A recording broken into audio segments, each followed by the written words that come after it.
Well, good evening, ladies and gentlemen. Thank you for coming out on this wet night.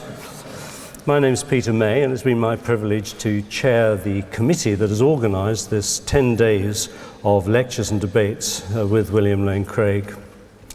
Dr. Craig is Research Professor of Philosophy at Talbot School of Theology in California. He's got doctorates in philosophy and theology. His first doctorate on the Kalam cosmological argument was earned under Professor Hick at Birmingham University. And that argument is now the most widely discussed argument on the existence of God in contemporary Western philosophy. And that in itself is a very good reason why Richard Dawkins should accept the challenge tomorrow and turn up and debate him in Oxford.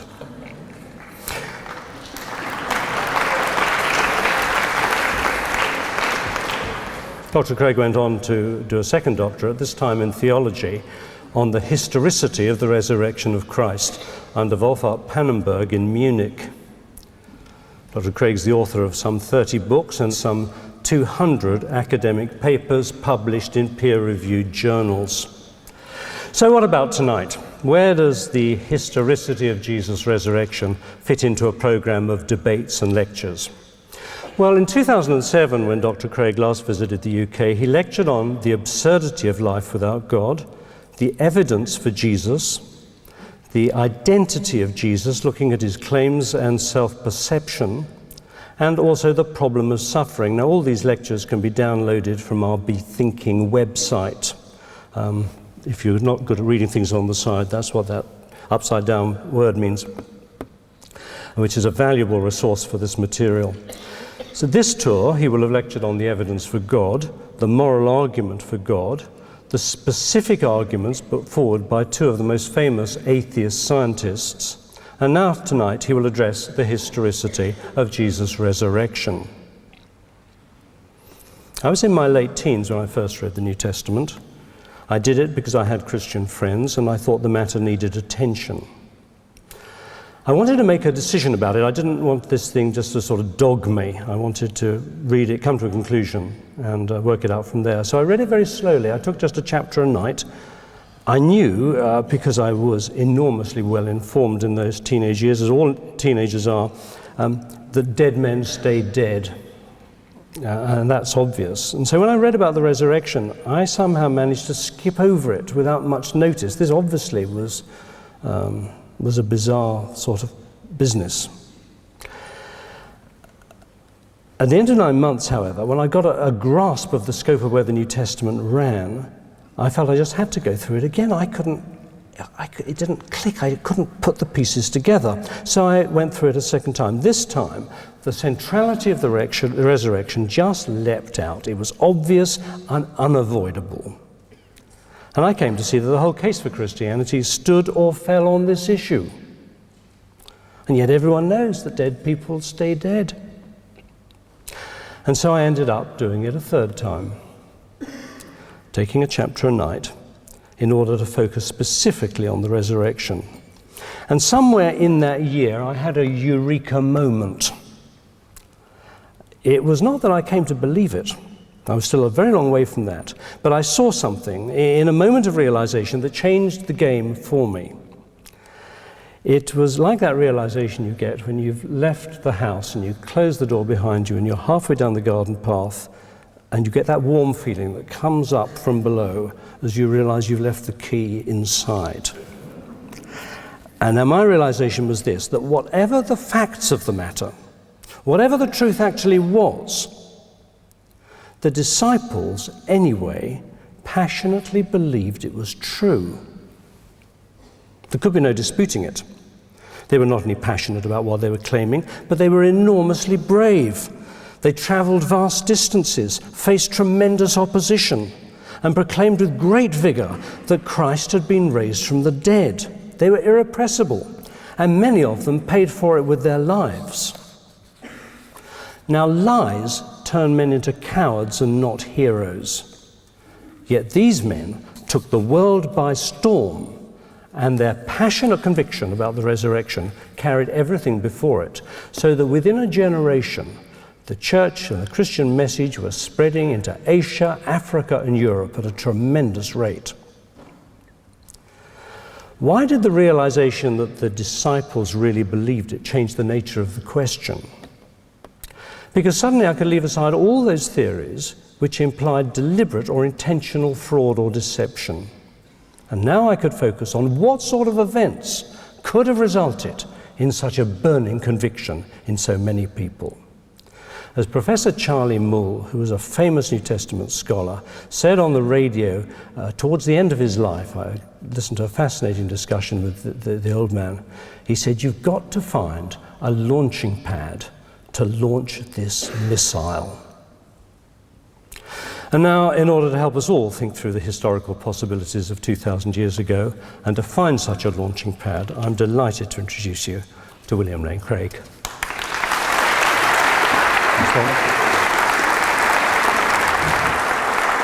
Thank you. Thank you very much. Well, it's a delight to be in Southampton this evening, to be back in the UK. On Sunday, we went with Peter and Heather down to the docks, and there was the great Queen Elizabeth moored, and it brought back memories, because when Jan and I first came to England to do my doctoral studies in philosophy at the University of Birmingham, the place that we arrived in England was Southampton, aboard the QE2. And so it brought back all those memories of being here in 1975 and the wonderful years that we spent in this country and how much we enjoy coming back. And so I'm grateful that you've come this evening and that I've been given the opportunity to speak on this most important subject of the resurrection of Jesus. A few years ago, I was speaking on a major Canadian university campus on the evidence for the existence of God. And one slightly irate student wrote on her comment card, turned in afterwards, "I was with you until you got to the stuff about Jesus. God is not the Christian God." Now, this attitude is all too typical today. I find that most people are happy to agree that God exists, but it's become politically incorrect to claim that God has decisively revealed himself in Jesus. What justification can Christians offer, as opposed to Muslims or Jews or Hindus or others, for thinking that the Christian God is real? Well, the answer of the New Testament to that question is clear: the resurrection of Jesus. The apostles proclaimed, and I quote, "God will judge the world by the man he has appointed. He has given proof of this to all men by raising him from the dead." Acts chapter 17 and verse 31. The resurrection is God's public vindication of Jesus' radical personal claims to be the absolute revelation of God. So, how do we know that Jesus is risen from the dead? There's an Easter hymn that says, "You ask me how I know he lives within my heart." Now, I think that on a personal level, this answer is perfectly legitimate. But when it comes to engaging in a conversation in the public square, or in letters to the editor, or in conversation with co-workers, then I think it's critical that Christians be able to present objective evidence in support of our beliefs. Otherwise, our claims hold no more credibility than the assertions of anyone else who claims to have a private religious experience. Fortunately, Christianity is peculiar in that it is a religion which is rooted in historical events. It makes claims which can therefore be investigated historically. Suppose then that this evening we agree to approach the documents of the New Testament not as inspired holy books, but rather simply as a collection of documents written in the Greek language, handed down out of the first century telling this remarkable story about this man, Jesus of Nazareth, without any assumption whatsoever as to their reliability, the same way we would approach other ancient documents for history. You might be surprised to learn that when ancient historians approach the New Testament documents with this attitude, that the majority of scholars today accept the central facts undergirding the inference to the resurrection of Jesus. And I want to emphasize that I'm not talking here about conservative scholars or evangelical scholars. Rather, I'm talking about the broad mainstream of critical, historical, New Testament scholarship today. The work that is done by professors who teach at secular universities and non-evangelical theological colleges.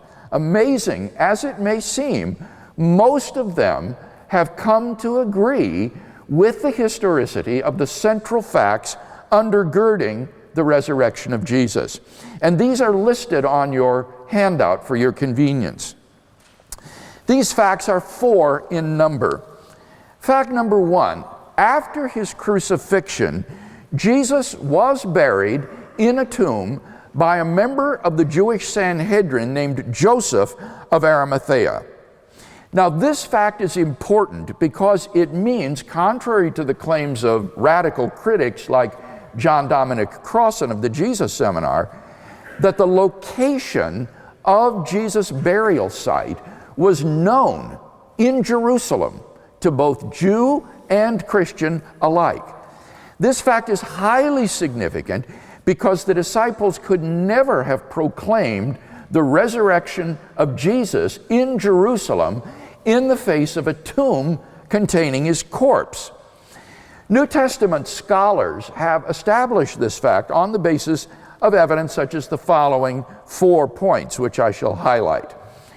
Number 1, Jesus' burial is attested in the very old tradition which is handed on by Paul in his first letter to the church in Corinth, Greece. In chapter 15, verses 3 to 5, Paul writes as follows: "For I delivered to you as of first importance what I also received."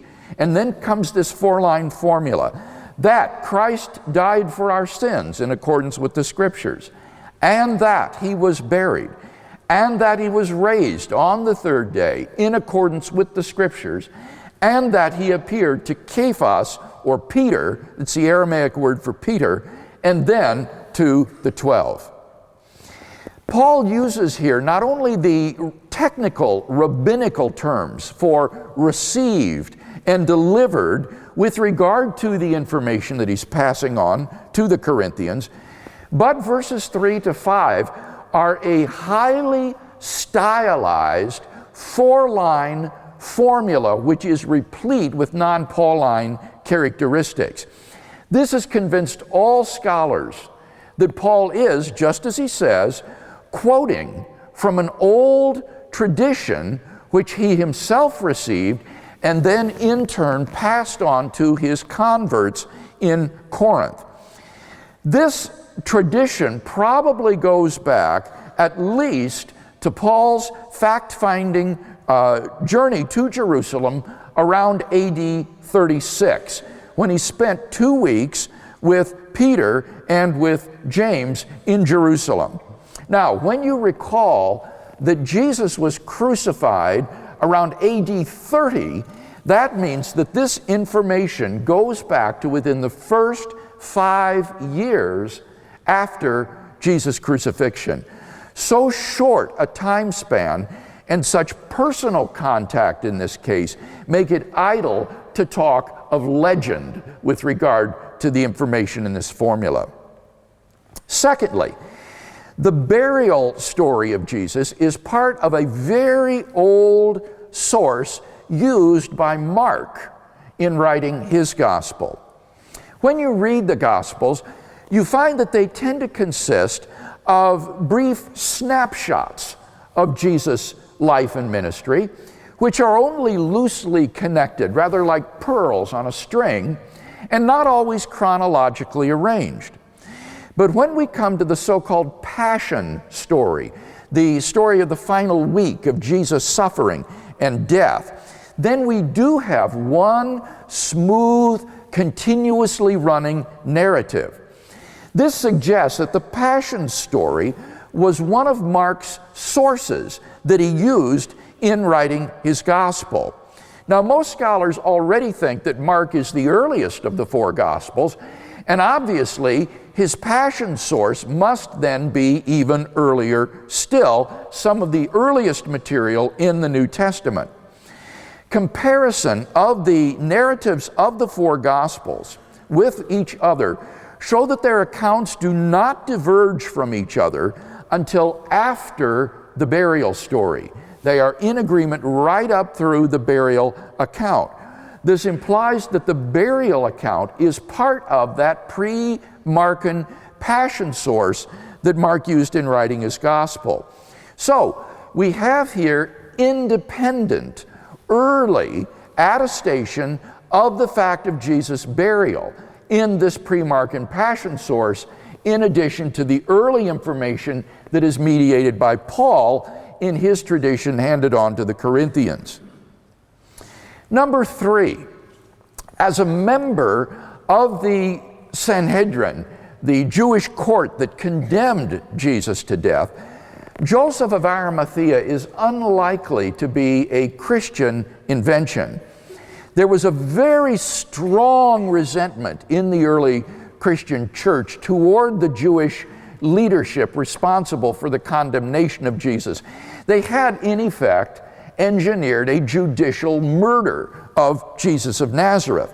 And therefore, it's highly improbable that Christians would invent a member of the very court that condemned Jesus to death who would give him a proper burial instead of allowing his body to be disposed like a common criminal. And therefore, most scholars think we actually know the identity of the person who buried Jesus of Nazareth, namely Joseph from Arimathea. Fourth, no competing burial story exists. If the burial story about Joseph were fictitious, then we would expect to find either some other historical trace of what actually happened to Jesus' corpse, or at least some competing legends of what happened. But all of our sources are unanimous in ascribing to Joseph the honorable interment of Jesus in the tomb. For these and several other reasons, the vast majority of New Testament scholars today concur that Jesus of Nazareth was in fact buried in a tomb by Joseph of Arimathea. According to the late John A.T. Robinson of Cambridge University, the burial of Jesus in the tomb is one of the earliest and best attested facts about Jesus. Fact number 2, on the Sunday morning following his crucifixion, Jesus' tomb was found empty by a group of his women followers. Among the reasons that have led most scholars to this conclusion are the following 5 points. Number 1, the empty tomb story is also part of the pre-Markan Passion source and therefore very early. The Passion source used by Mark did not end in defeat and death with the burial story. Rather, it ends with the empty tomb account, which is grammatically one piece with the burial narrative. Secondly, the old tradition cited by Paul in his first letter to the church in Corinth implies the fact of the empty tomb. For any first century Jew to say, as this formula did, that he was buried and that he was raised would imply that an empty grave was left behind. Moreover, the expression, he was raised on the third day, probably derives from the date of the women's visit to the empty tomb on the third day in Jewish reckoning after Jesus' crucifixion. The 4-line tradition which Paul cites summarizes both the Passion narrative in the Gospels, as well as the early apostolic preaching in the book of Acts.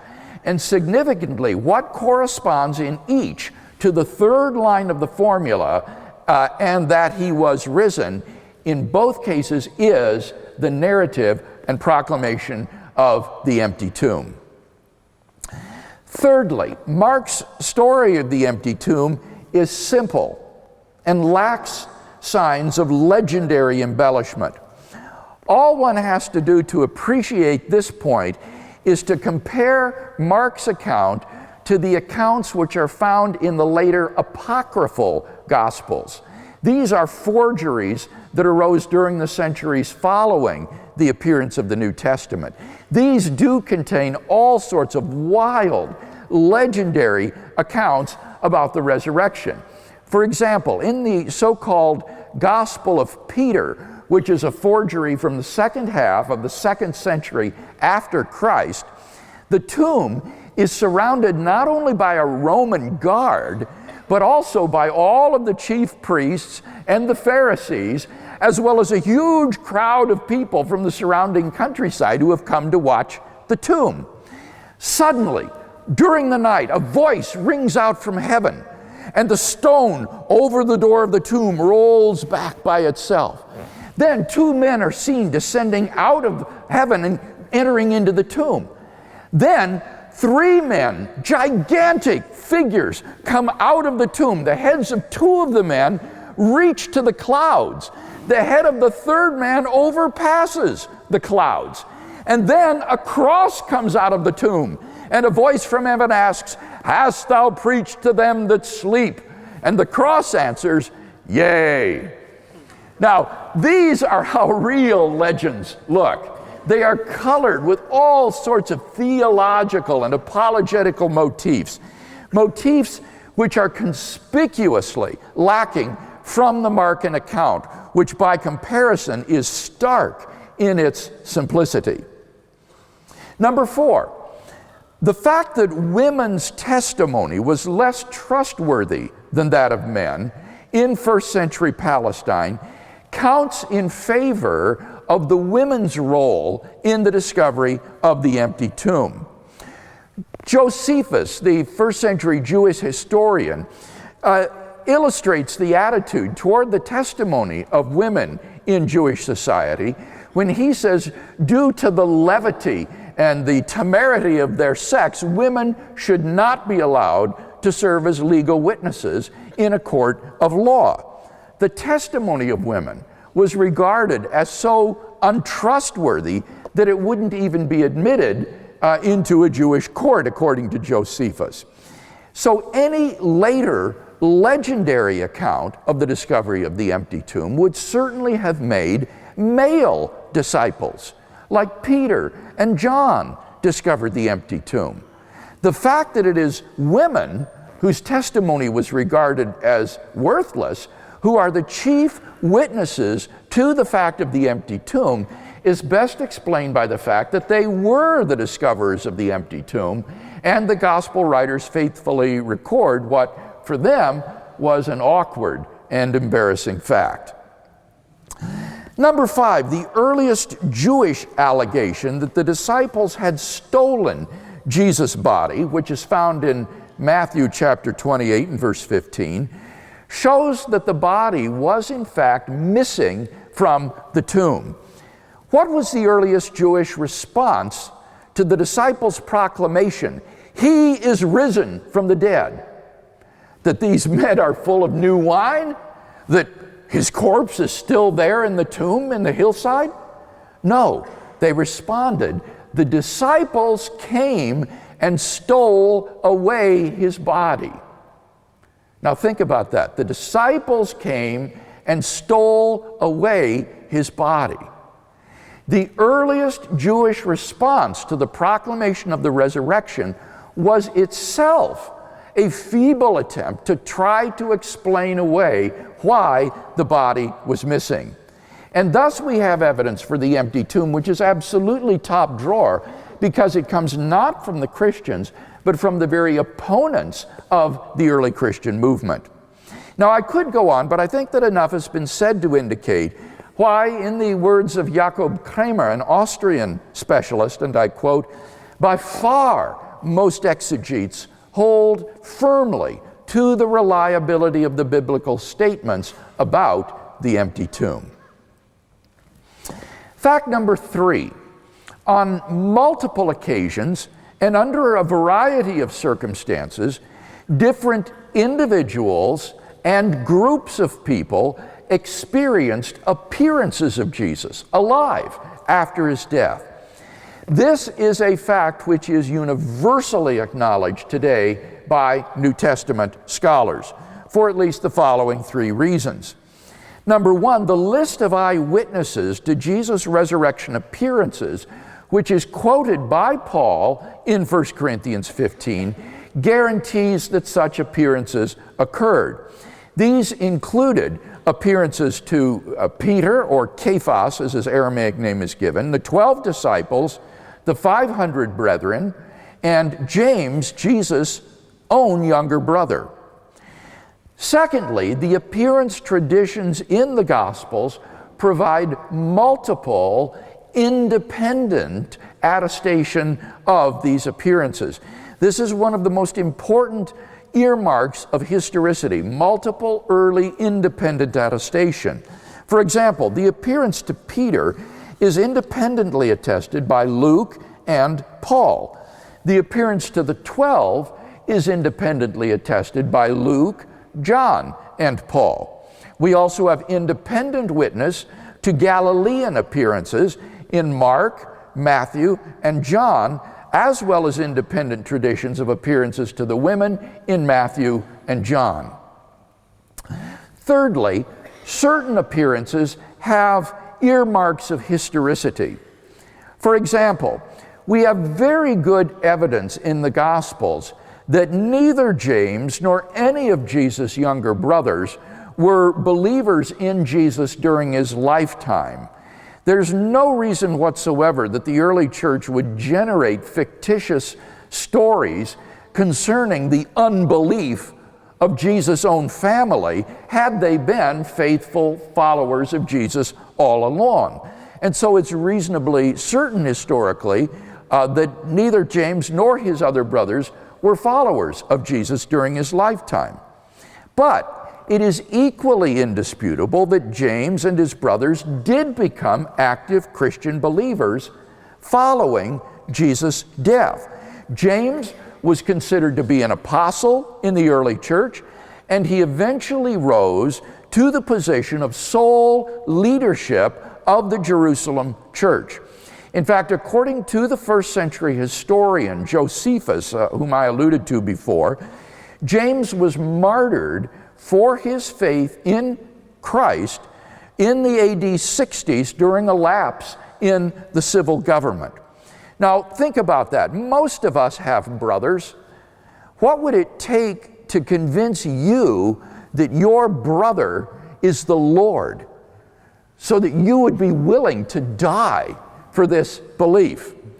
Can there be any doubt that the reason for this remarkable transformation in James is because, in Paul's words, then he appeared to James. Even Gerd Ludemann, who is the leading German New Testament critic of the resurrection today, himself admits, and I quote, "It may be taken as historically certain," and those are his words, not mine, "as historically certain that Peter and the disciples had experiences after Jesus' death in which Jesus appeared to them as the risen Christ." Finally, fact number 4, the original disciples believed that Jesus was risen from the dead despite their having every predisposition to the contrary. Think of the situation the disciples faced following Jesus' death. Number 1, their leader was dead, and Jewish messianic beliefs had no idea of a Messiah who, instead of triumphing over the enemies of Israel, would be shamefully executed by them as a common criminal. The Messiah was supposed to throw off Israel's enemies. And in this case, that meant Rome, and reestablish the throne of David in Jerusalem, to which Jew and Gentile alike would be subject. Not to suffer defeat at the hands of the Gentiles and suffer the ignominious death of a common criminal. Secondly, according to Jewish law, Deuteronomy 21:23, Jesus' execution as a criminal showed him out to be a man literally under God's curse. You see, the catastrophe of the crucifixion for these early disciples was not simply that Jesus was dead, that their leader and friend was gone, but rather that according to Jewish law, the crucifixion showed in effect that the chief priests and the Jewish authorities had been right all along, that they had been following a heretic, a man literally accursed by God. Thirdly, Jewish beliefs about the afterlife precluded anyone's rising from the dead to glory and immortality before the general resurrection of the dead at the end of the world. Confronted with Jesus' crucifixion, all the disciples could do was simply, at most, to preserve their master's tomb as a shrine where his bones could reside until that day when they and all the righteous dead of Israel would be reunited with him in the kingdom of God and raised by God to glory. Nevertheless, despite every predisposition to the contrary, the original disciples believed in and were willing to go to their deaths for their belief in the fact of Jesus' resurrection. Luke Johnson, who is a prominent New Testament critic from Emory University, muses some sort of powerful, transformative experiences is required to generate the sort of movement earliest Christianity was. You need a launching pad to launch this missile. In summary, then, there are 4 facts agreed upon by the majority of New Testament scholars today who have written on this subject, and which any adequate historical hypothesis must account for. Jesus' burial by Joseph of Arimathea in a tomb, the discovery of his empty tomb by his women followers, his post-mortem appearances to various individuals and groups, and the very origin of the disciples' belief in his resurrection. So the question is, what is the best explanation of these 4 facts? This is where the disagreement arises. Scholars are fairly united on the historicity of these facts. The disagreement comes with how you best explain them.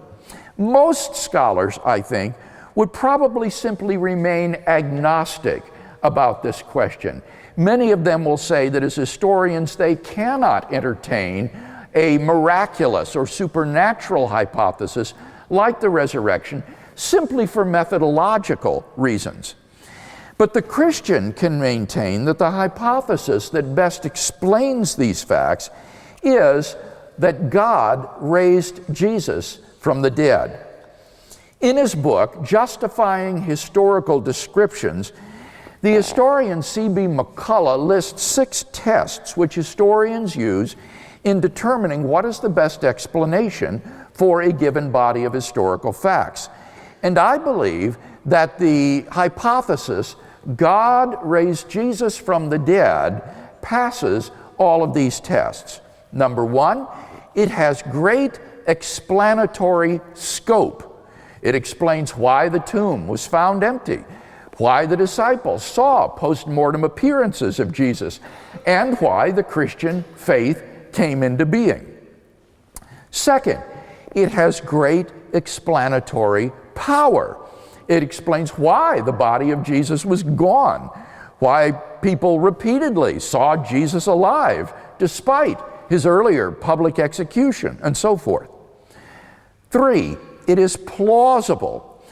Given the historical context of Jesus' own unparalleled life and claims, the resurrection serves as a divine confirmation or vindication of those allegedly blasphemous claims for which he was crucified. Number 4, it is not ad hoc, that is to say, contrived. It requires only one additional hypothesis, and that is that God exists. And that needn't even be an additional hypothesis if you already believe that God exists. And I think that we do have sound philosophical arguments for the existence of God. Number 5, it is in accord with accepted beliefs. The hypothesis, God raised Jesus from the dead, doesn't in any way conflict with the belief that people don't rise naturally from the dead.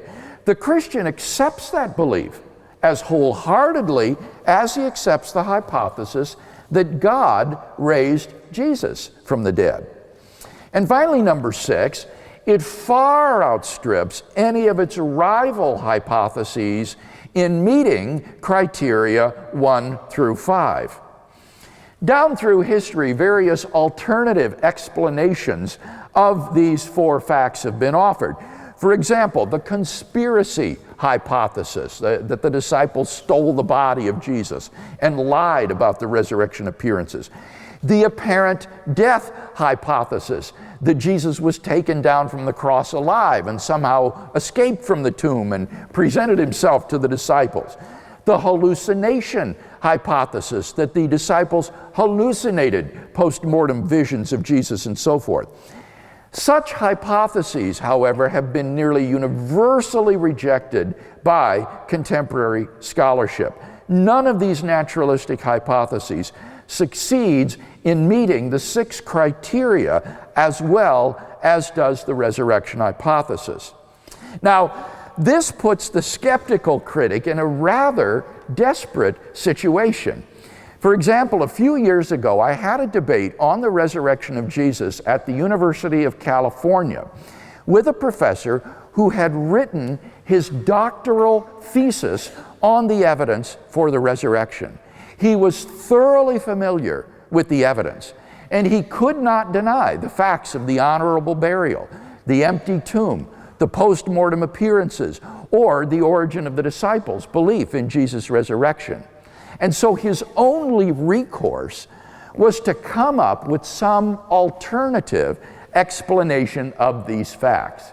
And so he argued that Jesus of Nazareth must have had an unknown identical twin brother who was separated from him at birth, who grew up independently, no one knew about him, but who came back to Jerusalem just at the time of the crucifixion, stole his brother's body out of the tomb, and presented himself to the disciples, who mistakenly thought that Jesus had risen from the dead.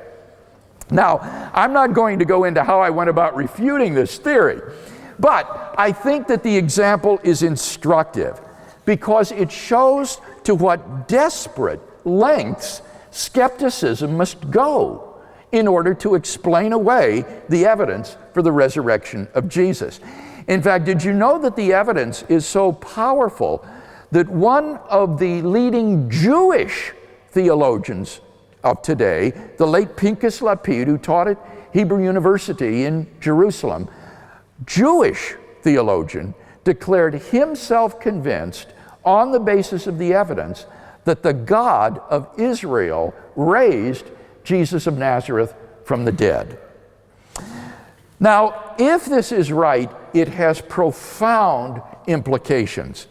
The significance of the resurrection of Jesus lies in the fact that it's not just any old person that has been raised from the dead, but it is Jesus of Nazareth, whose crucifixion was instigated by the Jewish leadership because of his blasphemous claims to divine authority. If this man has been raised from the dead, then the God whom he allegedly blasphemed has publicly and unequivocally committed himself to him and vindicated those claims. The resurrection of Jesus is God's divine confirmation of Jesus' claims to have divine authority and to be the absolute revelation of God. Thus, in an age of religious pluralism and relativism, the historical evidence for the resurrection of Jesus constitutes, I think, a solid rock on which Christians can take their stand on God's decisive self-revelation in Jesus.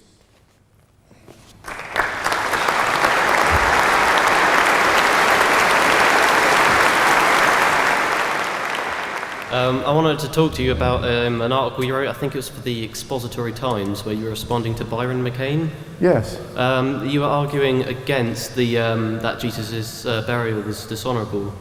But I think in the social setting of the New Testament, well, the first century, that a criminal such as Jesus would have been buried dishonourably. But I think also there's a good that this can be served as an argument for the empty tomb. If it was dishonourable, then yes, it wouldn't have been something they would have invented, such a burial. And there's also like other things relating to social science, such as that the crucifixion was more than just a curse from God. It was also a shameful death and so on. So I wanted to know what you thought of arguments from social science. Let me give those of us who haven't read the article some background. The scholar that he refers to argues that, in fact, what Joseph of Arimathea gave Jesus was not an honorable burial, even though it was in a tomb. He says that it was a dishonorable burial because it didn't involve mourning and Jesus wasn't laid in the family tomb. And as you say, I think McCain's motive actually in writing this, or contending this, is to raise the credibility of the burial account, not to diminish it. He thinks it's more credible if we regard Joseph as an unsympathetic emissary of the Sanhedrin charged with disposing of the body of this criminal. But in my response to this, I'm just not convinced. Apart from one's motivation to enhance the credibility of the burial narrative, I think you have to look at the specific evidence. And what I argue is that while he's quite right in thinking that a dishonorable burial would be more probable given the general Jewish background information that we have, nevertheless, when you look at the specific evidence that we have in this case for Joseph, that it makes it more probable that he gave him an honorable burial. And one of the factors that disposes me in that vein is the language that is used of placing the body in the tomb rather than language of throwing the body, as is often found in narratives in the Old Testament when criminals or others are given dishonorable burial. The language used is not respectful. It's he cast him into a pit and covered him with stones, or he threw the body into a ditch or something of that sort. Whereas in Joseph's case, you have this careful laying of the body in the tomb, and it doesn't look at all like it's a dishonorable burial. This looks like he's taking special care. And indeed, the fact that only Jesus is mentioned and not the two thieves that were crucified with Jesus also inclines me to think that Joseph is singling Jesus out for some sort of special attention, because the other two, the two thieves, were probably dispatched as summarily, but Joseph begged from Pilate the body of Jesus and then treats it with special respect. I would also say that the evidence that McCain gives for dishonorable burial is not convincing because, for example, not being laid in the family tomb, that's hardly convincing evidence because Jesus died in Jerusalem. So there wasn't a family tomb there, so of course he wouldn't be laid in the family tomb. This would be a case that anybody who was traveling abroad or traveling far from home and died would encounter, not being laid in the family tomb. So I would suggest, if anybody's interested in this, pursue the article, look at the two and weigh them against each other and make up your own mind. But I agree with what you said, that ultimately either perspective is possible for someone who thinks that this is a historically credible account of how Jesus' corpse was disposed of. Thank you very much. Yes? I was wondering about what evidence is there to this pre-Markian Passion text? Rather than just looking at the style of the writing, how it indicates it, is there any other evidence pointing towards it? Well, I think the main thing would be what I said in my talk, namely that it stands out from the rest of the gospel material as a large chunk of material that is coherent and continuous, whereas the rest of the gospels are like little anecdotes, sort of little self-contained units telling a story about Jesus or saying that he had, and you don't have this sort of narrative description. So the primary evidence, I think, that Mark is working with a source here would be the literary nature of it, that you've got this large chunk of material that is very different than the rest of the Gospels. Now, of course, one could argue for the historicity of this material specifically in different ways, and I've tried to do that with regard to the burial. But in terms of determining a source, that would be the main way that scholars would judge this to have been something that's distinct from the rest of the Gospel. Hello, hi. Hello. Just had a question on fact to number 5, that the earliest Jewish allegations that the disciples had stolen the body. But isn't that, I mean, surely it doesn't come directly from those Jewish people, but it's written in the Gospel. Right. So couldn't you argue that perhaps that was made up to make it more credible? Well, I don't think so. The question is that how do we know that the earliest Jewish opponents of Christianity were in fact spreading this rumor the disciples came by night and stole his body while the guard was asleep? I think that you can construct a kind of tradition history behind Matthew's story. The earliest proclamation of the resurrection was, "He is risen from the dead." Now, what response would that elicit from the Jewish opponents of Christianity? In response to that, they would say, well, no, his disciples stole the body. And then what would be the counter-explanation to that by the disciples? No, there was a guard at the tomb. And then what would be the counter-explanation to that by the Jewish opponents? Oh, the guard fell asleep. And then the final Christian response would be in Matthew's gospel. And so what you have, I think, behind the controversy in Matthew is this lengthy tradition history of response and counter-response. It would be pointless for the Jews to make up the story of the guard falling asleep unless the Christians had first said, well, there was the guard at the tomb. And the Christians wouldn't need to make up the story of the guard unless the Jewish leadership was accusing the disciples of having stolen the body. So you see this assertion and counter-assertion tradition history behind it. Also, the story is filled with non-Matthean vocabulary. Some of the vocabulary is unique words in the whole New Testament to this, which again indicates Matthew's working with prior tradition. And also when Matthew makes this comment, this rumor has been spread among Jews to this day, that shows that Matthew is constrained to refute this widespread Jewish counter-explanation of the resurrection. Matthew's not making this up. He is exercised by the fact that this is a widely circulating rumor, and he wants to quash it by telling the story of the guard at the tomb and it's falling asleep. So for all of these reasons, I don't think we can see the Jewish claim the disciples stole the body as a Christian creation. The guard at the tomb could be a Christian creation designed to answer the Jewish allegation, but I don't think that the allegation the disciples stole the body would itself be a Christian creation. It is something that represents the ongoing polemic and interaction between Jews and Christians, I think, prior to Matthew. How do we know that the disciples weren't lying?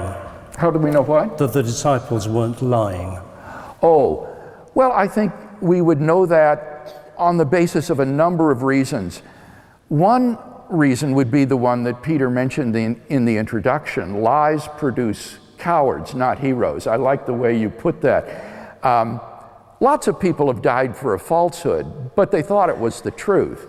This theory would suggest that the disciples conspired about the resurrection and then lied about it, and then were willing to go to horrible deaths for it. And I think that's just outlandish. Nobody who reads the pages of the New Testament can doubt that these people sincerely believed the truth of what they proclaimed and were willing to die for. So, for that reason alone, no contemporary scholar thinks that you can explain the resurrection as just a bald-faced lie. The only place you would find this would be on the internet or from former propaganda from behind the Iron Curtain, but I don't know of any scholar that would hold to this.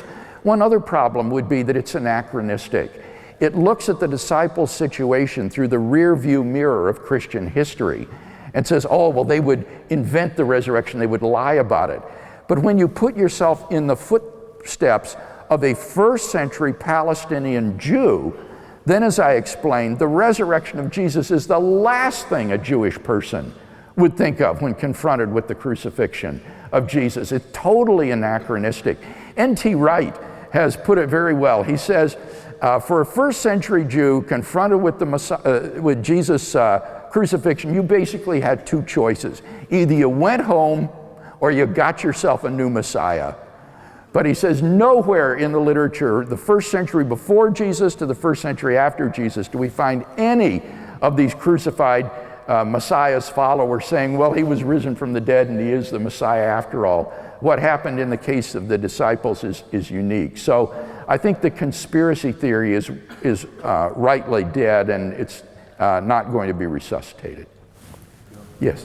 If Jesus really did rise from the dead, why did he then ascend into heaven so soon after? Why didn't he reveal himself to more people, preach himself? Do you mean, why doesn't he reveal himself to more people today? Why did he ascend into heaven and not die normally? Why did he send his disciples out to preach to people, not himself? I think it's important to understand the purpose of the resurrection appearances in the New Testament. These were not intended to prove to the public that Jesus was risen from the dead. Otherwise he could have appeared to Pilate, he could have appeared to Caiaphas, he could have appeared to the Sanhedrin. That wasn't the purpose. These appearances were not for the purpose of convincing the public that he was risen from the dead. It was for the purpose of commissioning the 12 disciples for the task of world evangelization and world mission. If he could commission and send out these men, then this message would eventually fill the whole world, and people would come freely into the kingdom of God and into a knowledge of Christ. So the purpose of the appearances was primarily for the purpose of commissioning these men for the task of world mission. And certainly as we look back now on Christian history, we can see the wisdom of that plan, because Christianity has now filled the entire globe. There's scarcely a culture or nation untouched by the Christian gospel 20 centuries after Jesus' death, and so this strategy for human history seems to have been a wise one. Does the resurrection of Jesus necessarily imply he was God? Good question. That's a nice question. No, not in a direct sense. And I was careful in how I worded this. We don't say, Jesus rose from the dead, therefore he's God. That would be an unjustified inference. Rather, what I said is that Jesus made certain blasphemous claims that arrogated to himself divine authority, the authority to stand and speak in the place of God himself. Specifically, he claimed to be the Jewish Messiah, the unique Son of God in a way that set him apart from any other human being, and the Son of Man which is a divine human figure prophesied in the 7th chapter of the Old Testament book of Daniel, who would come before God, the Ancient of Days, and to whom all authority and dominion would be given so that all peoples should worship and serve him. And Jesus identified himself with this Son of Man figure prophesied by Daniel. And that's what got him crucified. So, if God has raised this man from the dead, he has vindicated those allegedly blasphemous claims for which he was crucified. It shows that those claims were in fact true. And so this would be a sort of indirect vindication of Jesus' identity as Messiah, Son of God, and Son of Man. And so that would be the way in which I would see the theological significance of the resurrection and the inference to his deity. You mentioned in your talk about the significance of the resurrection. Could you possibly tell us a little about the impact that the resurrection has had on your life? Obviously, if it's true, Sure. it changes everything. Sure. Could you explain that? I was not raised in a Christian home or even a church-going family. I became a Christian late in my teenage years. And as a non-believer, I knew the darkness and the despair that I later learned existentialist philosophers experienced and wrote about. The despair and meaninglessness of a life doomed to end in death. That I, who seems so real and alive today, would someday no longer be. That I would cease to exist. And the thought just overwhelmed me. The idea that I would no longer exist, that my life was doomed to end in death. And this put a question mark behind everything that I did. Everything to me seemed, in light of my own impending non-existence, to be meaningless. And I realized as well that it wasn't just I who would die, but the entire human race is doomed in the eventual heat death of the universe. Everything will be darkness, coldness, and barrenness, death. Death is written throughout the structure of the universe. There is no escape or hope on an atheistic worldview. And so I felt deeply this despair and darkness of a life doomed to end in death. And for me, the knowledge of the resurrection brought to me meaning to life and hope, because the resurrection means that Jesus of Nazareth holds the key that unlocks the door to eternal life. Jesus said, "I am the resurrection and the life. He who believes in me, though he die, yet shall he live. And he who lives and believes in me shall never die." And this is a proclamation of good news. Many people will say that becoming a Christian filled their lives with joy or peace or love. For me, those things were wonderful too, but the deepest experience I had was the experience of meaning. To wake up every morning and realize that what I did today mattered, that it has eternal significance, and that comes through Jesus' resurrection and his conquering death. It not only means, however, immortality, it also means complete physical and psychological healing. Christ's resurrection body was a prototype of ours. The Christian hope is not of a disembodied existence, a soul that flies away to some ethereal heaven. It is that we will have resurrection bodies in a renewed and transformed creation. And for me, this was deeply meaningful because I bear in my body the weakness of an inherited genetic neuromuscular disease called Charcot-Marie-Tooth syndrome that causes atrophy in the extremities. It's progressive, and this is something I've lived with for most of my life.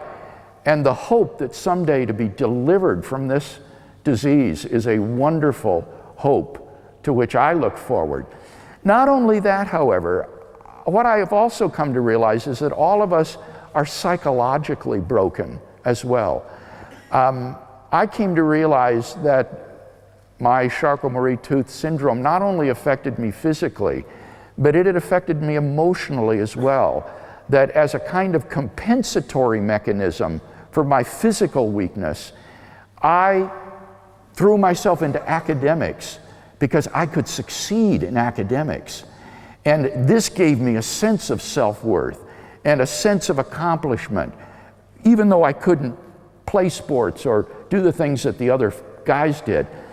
And that gave me then a kind of goal-oriented A-type personality that can be very negative in certain ways and filled with a kind of deep insecurity. And coming to understand myself more and realize that the resurrection of Jesus means not only physical healing, but complete emotional and psychological healing was wonderful as well. And then, of course, spiritual healing as we're freed from all our guilt and sin and evil, the selfishness that one senses in one's own heart. There's just tremendous, tremendous personal significance, I think, in the subject we've talked about tonight. Now, I've approached it this evening historically in a sort of disinterested manner. But if this is true, then it is anything but disinteresting. This is vitally, vitally important, and I think life-transforming. It's changed my life. Thank you.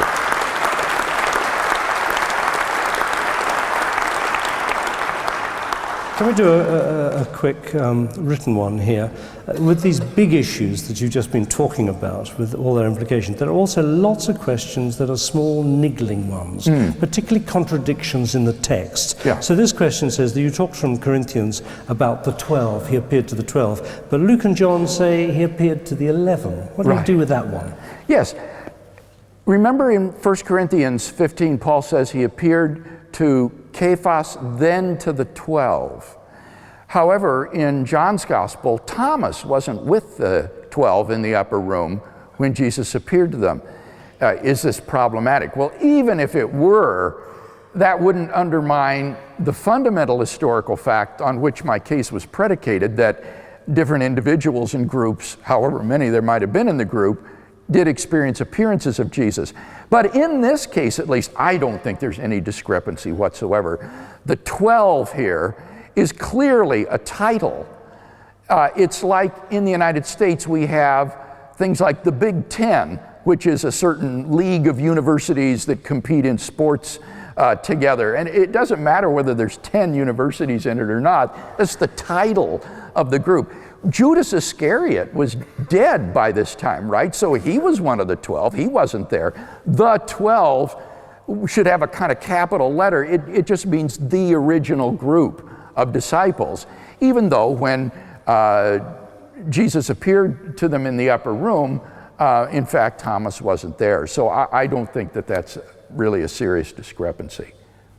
Hi, firstly, thank you for all the amazing work you do. I really appreciate it. I know lots of others do. And thank you so much for this evening. I wonder if you can help me with, on fact 2, the story is simple and lacks signs of legendary embellishment. Towards the end of Matthew's Gospel, the tombs are split open, yes. the dead are raised, the spirits of holy men are raised, and they go into the city of Jerusalem. That very is arguably a kind of a legendary embellishment, or certainly most people off the street would look at that and say, well, that looks like a legendary embellishment. How would you... I'm talking about the Markan account. Right. Very simply. I'm talking about Mark's account. Mark's account is the earliest of the 4 Gospels, and it's based on this pre-Markan Passion story, and it's that account that I'm talking about when I say it's stark in its simplicity. You don't find these kind of motifs like you do in Matthew, particularly the guard story, even, that's not there. So even if you think that later gospel writers have embellished the narrative, it doesn't contradict the point that I'm making, that our most primitive sources look like they're very simple, factual accounts that are, in fact, free of precisely the sort of coloring that you mentioned. Remember, I'm not treating these documents as wholly inspired books, so we're not concerned about niggling contradictions and inconsistencies. We're looking at them just as historical records.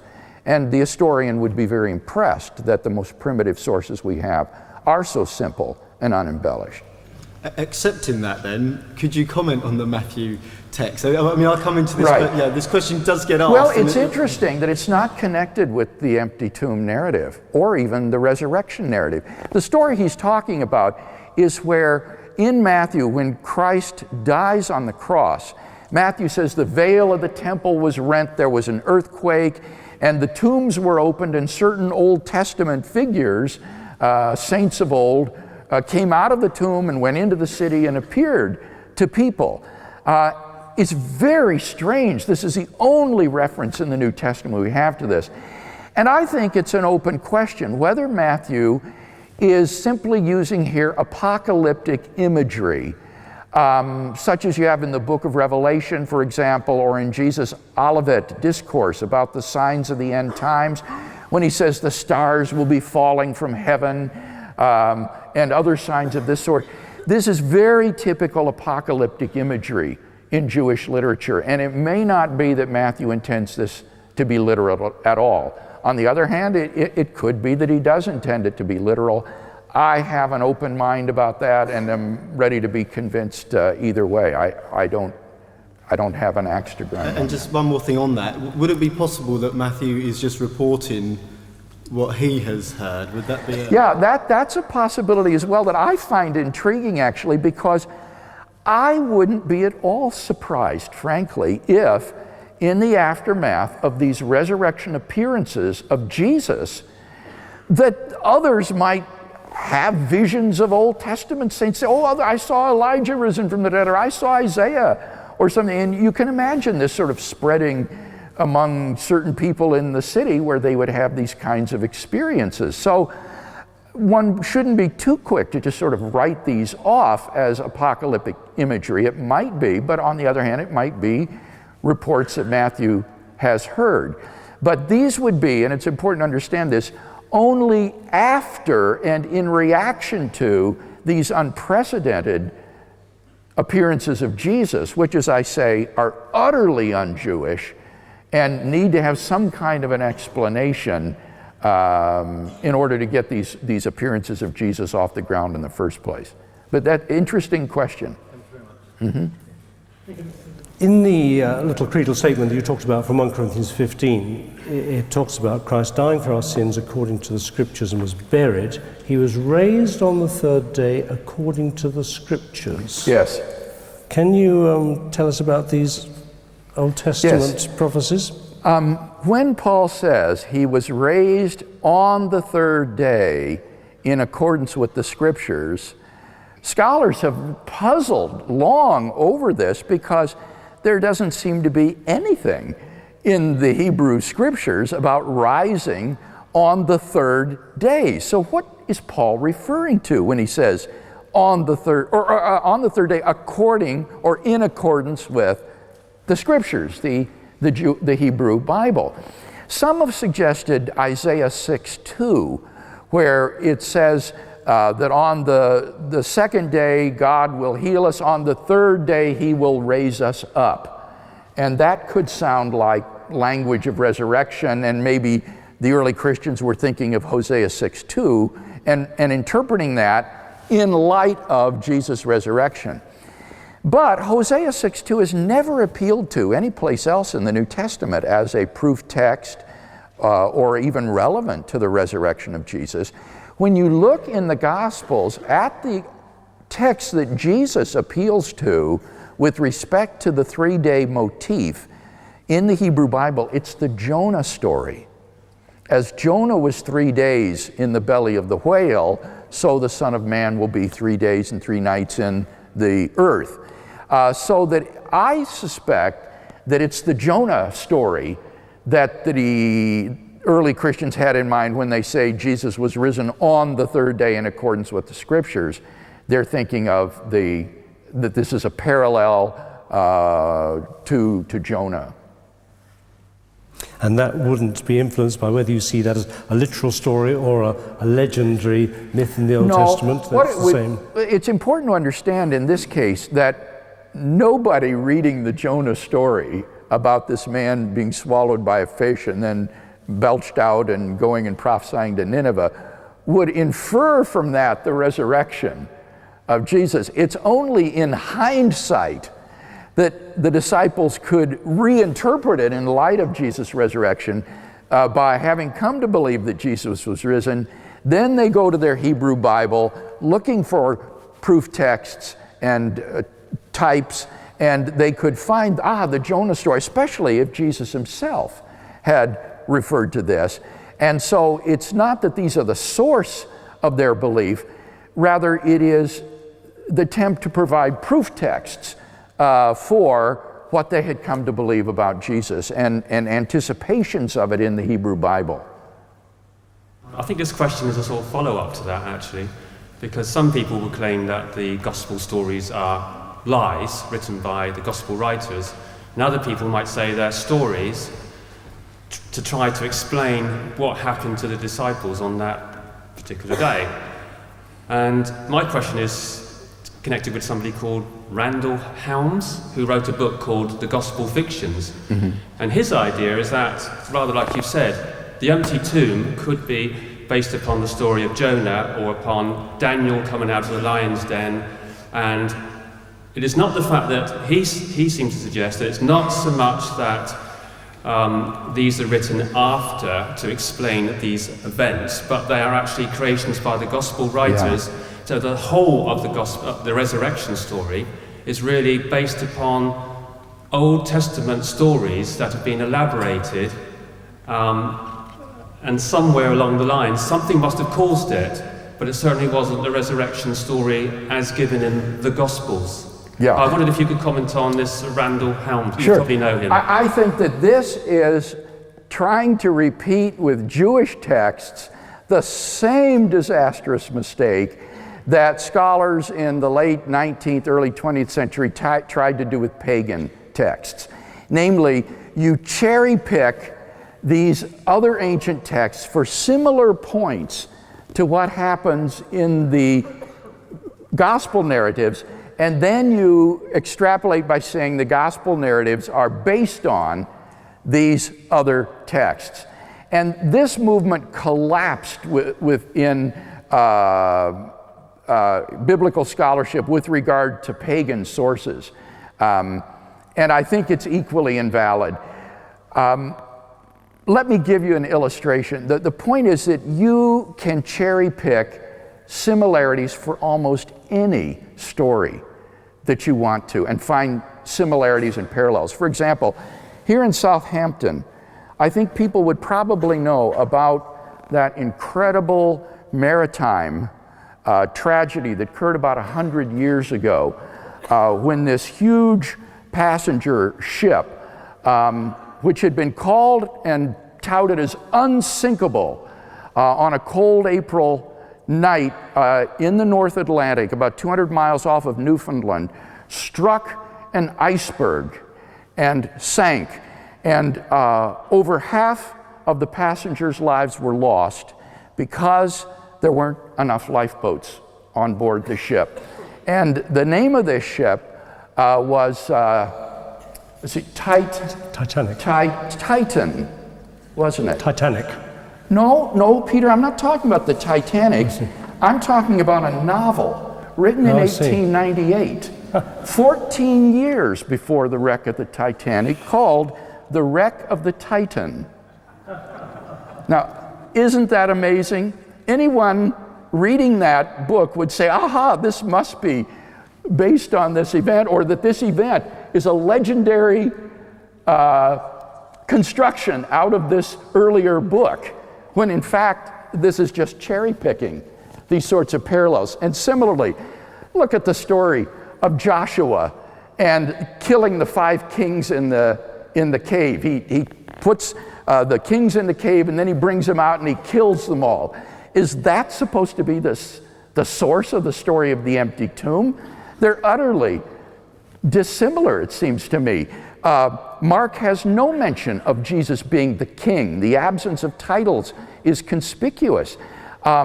There isn't anything in Mark about the guard who slays the people. The fact is that this is just cherry-picked a couple of similarities, like the kings being in a cave and the stones being put over the entrance to keep them in there before they drag him out and kill him.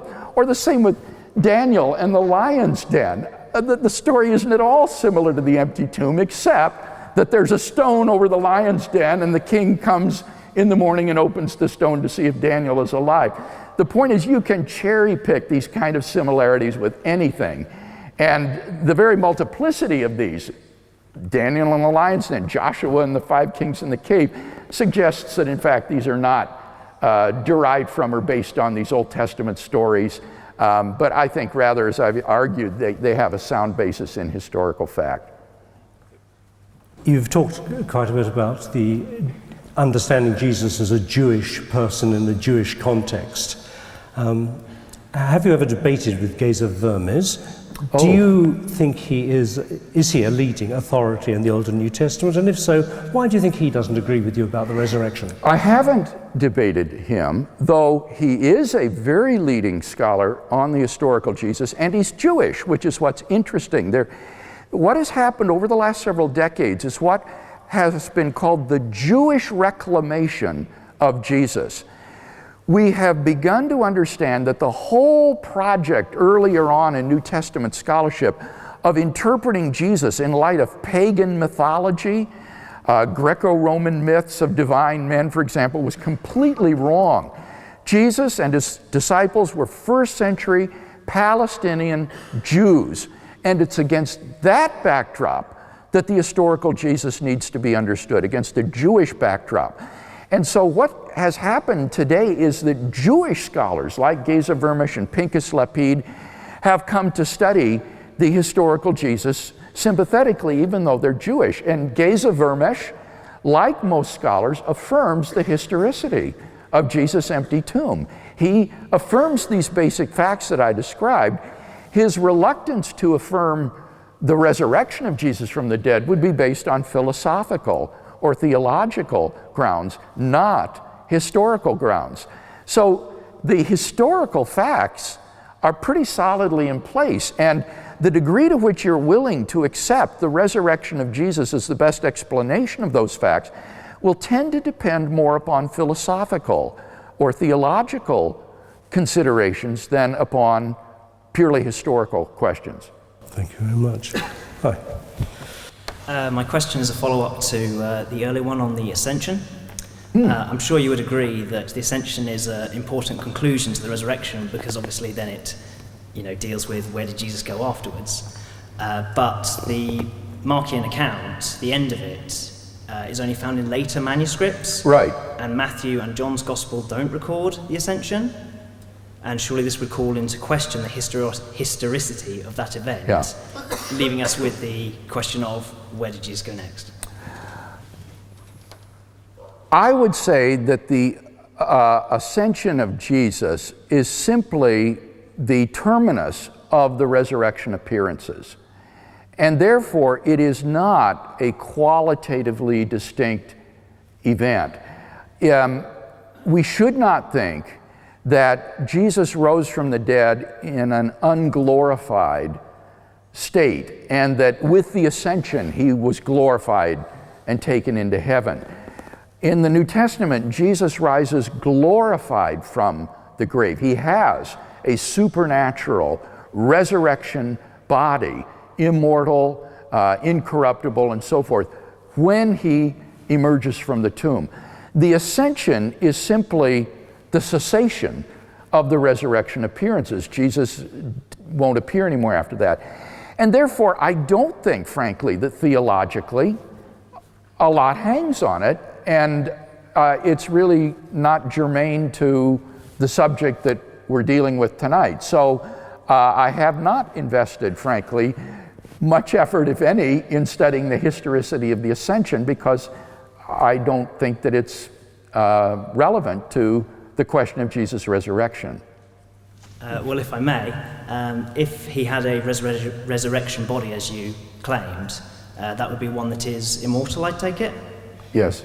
And so therefore, if Jesus didn't ascend, he would be somewhere. He would be with us today. Right. He would have gone to another country. This now is a very interesting philosophical and theological question, which isn't answered just by affirming the historicity of the ascension. In fact, you could ask yourself, well, what does the ascension mean historically? Did he go up in the clouds?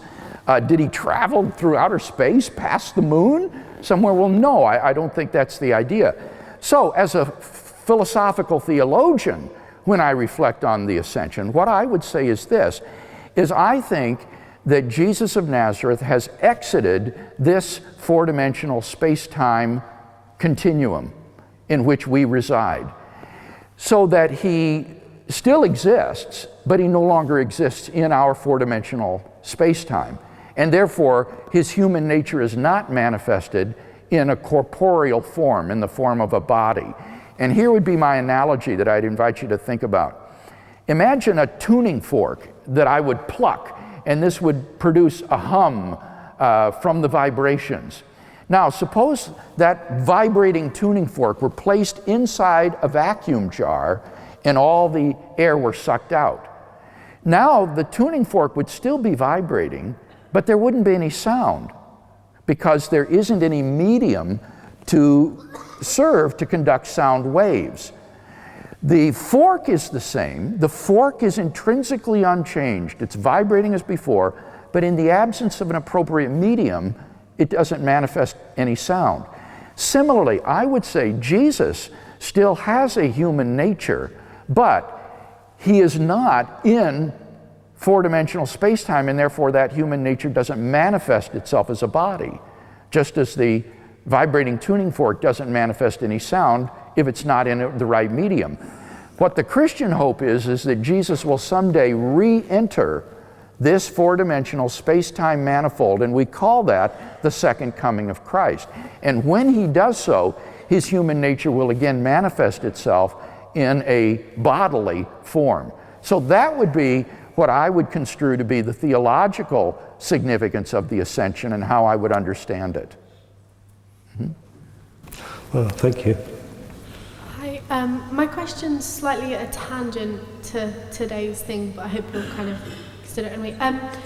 For my logic to understand Christ as the saviour of humanity, because he is all man and all God, therefore I think that credits Augustine's theory of us all being seminally present in Adam. And I was wondering whether you agreed with that or whether you had a different... Okay, I need you to say it again. I didn't quite understand. What about Adam you were saying?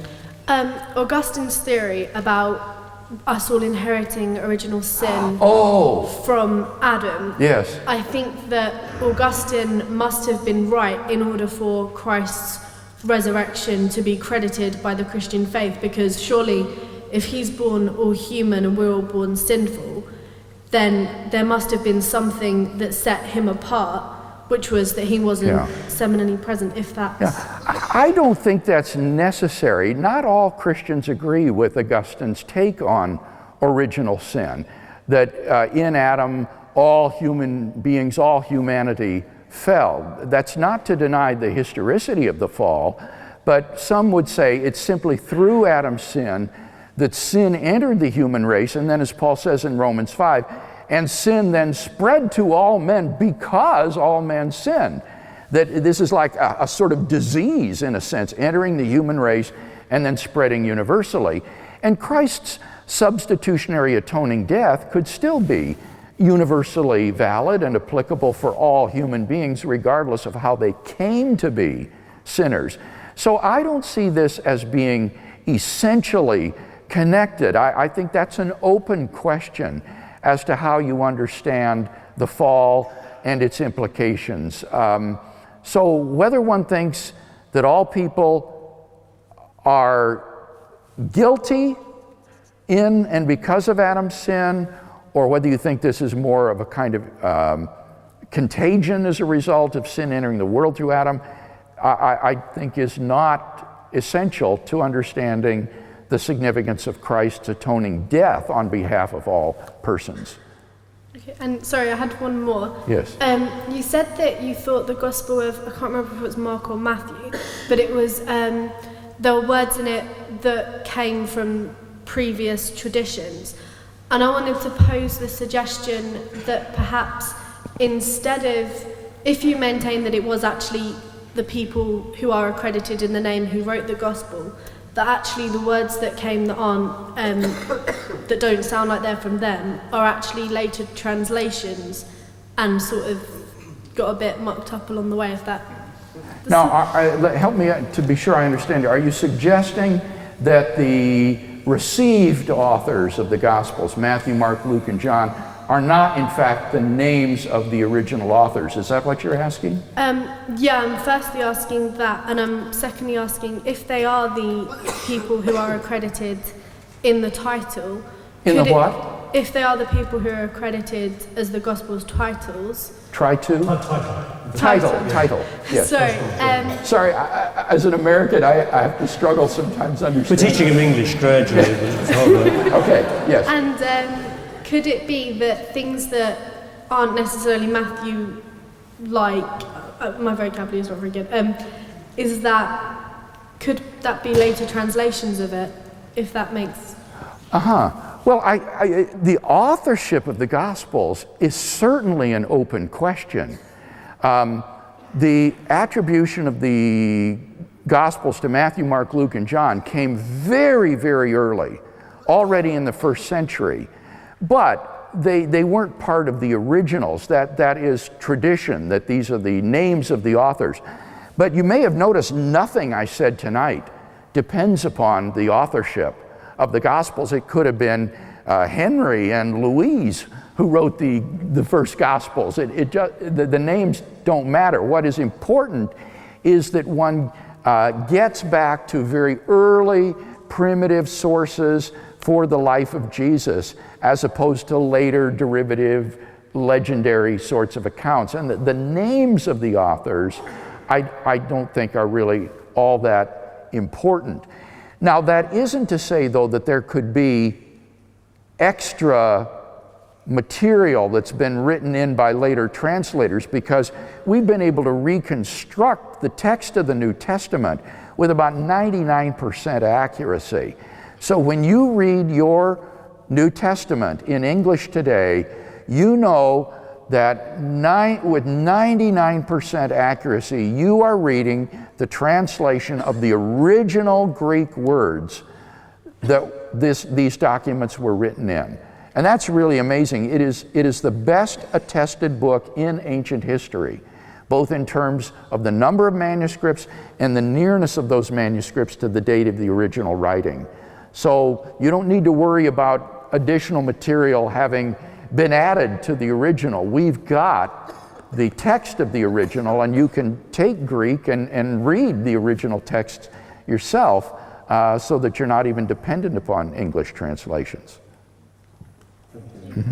It's possible and often occurs that people are presented with ample evidence, but look for reasons not to believe. So I think of the Jews in Jesus' lifetime. They saw all the amazing miracles and they couldn't deny them, so they sought reasons to explain it and resorted to, he must be demonic. Or your lecturer at the University in California coming up with a crazy story about the twin brother.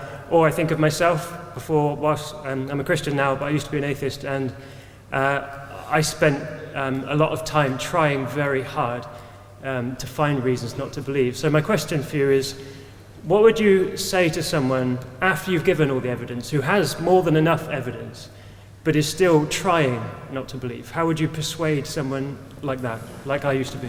Well, now you're asking a question no longer about argument and evidence. You're asking a question about, in a sense, personal relationships and evangelistic strategy. And I suppose in a case like that, the thing to do with a person who's heard all the good evidence but who still resists it would be to try to build a personal relationship with that person so that you can overcome that emotional barrier, and to invite him to really open his heart to God and to seek God with an open heart and an open mind. Say, God is not going to overpower your will.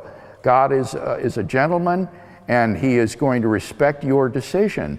He is not going to overwhelm you. You need to approach him with openness and humility, and if you do, he will meet you, but he won't overpower you if that's what you're looking for. So I like what Pascal said, the French author. He said that God has given evidence which is sufficiently clear for those with an open mind and an open heart, but which is sufficiently vague so as not to compel those whose hearts are closed.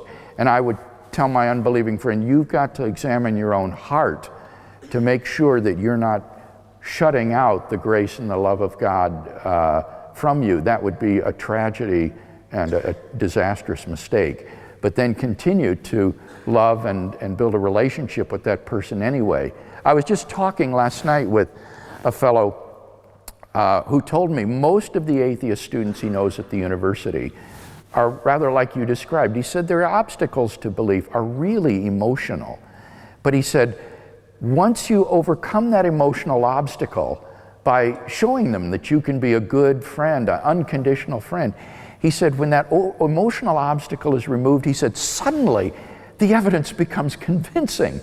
It suddenly becomes compelling to them, and they're ready to place their faith in Christ. So there are these emotional barriers to belief that evidence alone won't overcome, but hopefully can be overcome through that personal dimension. Well, Bill, we've run out of questions. Just one final comment, just like, given that you're going to the Sheldonian tomorrow night and might even meet Richard Dawkins, what would you say to his constant jibe that faith is blind faith in the face of evidence to the contrary? I would say that faith is trust or commitment in what one knows to be true, and that there is good and ample evidence for thinking that God exists and that God has raised Jesus from the dead, and that therefore the person who accepts Christian faith is moving not against the evidence, but he is moving in line with the evidence. Thank you very much.